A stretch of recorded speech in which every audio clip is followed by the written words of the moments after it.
Hi everyone, and this is Manshi from Desis or Live, and welcome to the show Epitos, जहाँ पे हम बात करते हैं उन सारे shows के बारे में जो हमें पसंद है और जो हमें नहीं पसंद है. And चलिए बात करते हैं इस हफ्ते के ये रिश्ता क्या कहलाता है के बारे में. Okay, so this week is a major week. Firstly, because Akshara Abhimanyu के showdown के बाद Akshara actually leaves Kunal Khera's entire thing and walks out because उसको ऐसा लगता है कि अभिमन्यु के साथ उसने गलत किया and she should just be with him more than anything else in the world. She prioritizes him. The biggest problem with this is Akshara हमेशा अभिमन्यु को प्रायोरिटाइज करती है except for the fact कि वो आरोही के लिए पहले अपना प्यार सैक्रिफाइस करके and all of that happened. But उसके बाद जब से she has realized अभिमन्यु's importance, उसने हमेशा अभिमन्यु को प्रायोरिटाइज किया है.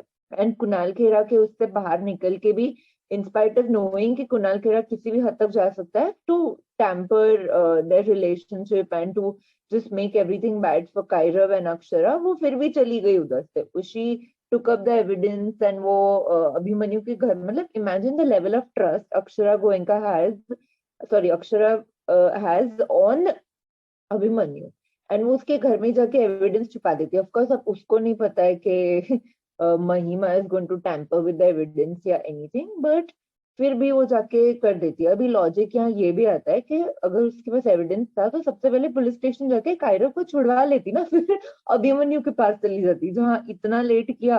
अब तो उतना भी कर देती. बट हाँ, ऑफ कोर्स तभी भी अभिमन्यु गुस्सा हो जाता कि वो उसके पास नहीं आई 24 घंटे पूरे होने के बाद and all that crap. But okay, where is the logic कि यूएसबी ड्राइव पे उसके पास था वो, मतलब video, and she didn't keep a copy. वो बोलती बट फिर भी फोन में कैसे ट्रांसफर हो गया, कहाँ से महिमा के पास पहुंच गया. And that's all so stupid. I mean doesn't make any logical gullible sense. Second point, Abhimanyu Birla. I don't know, उसकी प्रॉब्लम हमेशा से, he is being so insecure of his relationship. वो हमेशा सबकी सुनता है. Like right now he is being a puppet to महिमा.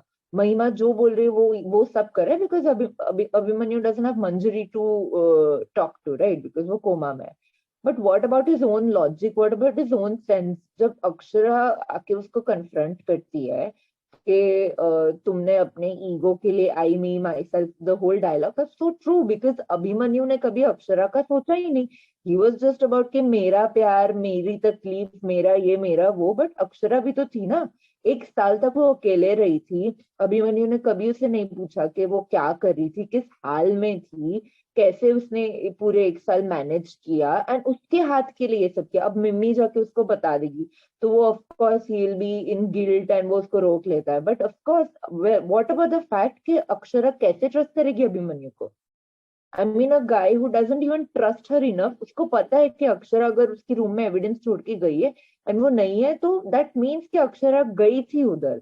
He should have trusted her. Media बुला के और ये तमाशा करके बड़े पापा को जेल भेज के एंड देन वो ऊपर से महान बनने के लिए और जाके उधर बोलता है कि नहीं नहीं मुझे माफ कर दीजिए बड़े पापा, ऑल दैट. अरे मतलब किस हक से माफी मांग रहा है वो.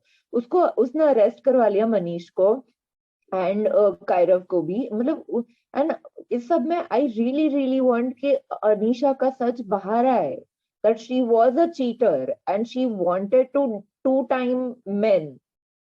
उसका जो इंटेंशन था, उसका वो फेक बॉयफ्रेंड या जो भी था, एवरीथिंग शुड बी आउट. वरना क्या पॉइंट है इतना सब ड्रैग करने का. There is no point otherwise. तो वी रियली होप कि अब अक्षरा को अभिमन्यु पे ट्रस्ट करने के लिए बहुत ही स्ट्रॉन्ग रीजन चाहिए हो, बिकॉज ऑफ कोर्स रिलेशनशिप है, कोई मजाक थोड़ी है. एंड अभिमन्यु ने एक ही झटके में उसके और अक्षरा के रिलेशंस को दो टुकड़ों में तोड़ के रख दिया कि तुम्हारे बड़े पापा, तुम्हारा भाई, मतलब वो उसके भी तो कुछ लगते थे ना. जैसे अक्षरा के लिए हमेशा अभिमन्यु की फैमिली इंपॉर्टेंट थी, अभिमन्यु के लिए, अभिमन्यु को इतना ईगो बीच में आ रहा था जब वो मनीष के पास जा रहा था उसको, सॉरी मतलब वो स्टेशन पे मिलने के, पुलिस स्टेशन पे मिलने के लिए. सो रिश्तों के टुकड़े करना और आई ट्रस्ट यू अक्षरा, मुझे तुम पे खुद से भी ज्यादा भरोसा है, ये सब कहना बहुत आसान है और करना बहुत अलग. तो आई रियली होप कि Abhimanyu reflects on what he did and उसकी एक्शंस पे वो गौर करे कि वो आखिर हमेशा से अक्षरा पे ट्रस्ट नहीं करता, एंड कुणाल खेरा ने इनसिक्योरिटीज का तो फायदा उठाया।